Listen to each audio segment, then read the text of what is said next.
I think coming in as a freshman, I was really nervous about, was I supposed to be at Stanford? Was I smart enough to be in the classes that I was in? And that sort of feeling, and that also translated to my language classes.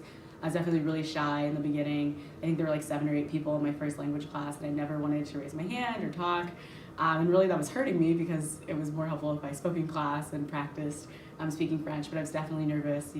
If we were reading something aloud, I wanted the passage to end before it got to me and that sort of thing. So advice to myself coming in is to not be afraid of it. And no one was ever judging my pronunciation. Often if I had a question, other people had the same one. So to not be afraid to raise my hand and participate in class and ask questions, even if you feel like as a freshman you're kind of the underdog.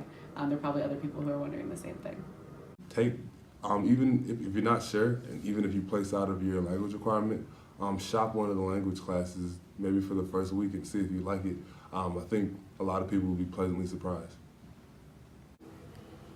I think the first bit of advice is 100% do it. It's an incredibly rewarding process. Also, know that it's extremely challenging.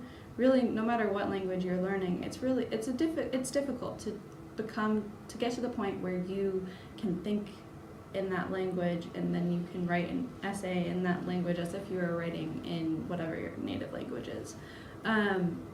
So do it, and then also it's extremely difficult, but also know that there's going to be support along the way. I think would be my 2 biggest pieces of advice. These students get to come to Stanford and they have all these opportunities in front of them, and I think that they should view those really positively, particularly learning a language.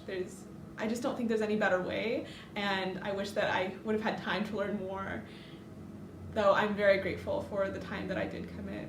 Go into it with an open mind, pick something new if you're feeling something new, continue with something that you've already been working on, go deeply, and just with an open mind and open heart, and everything will be great.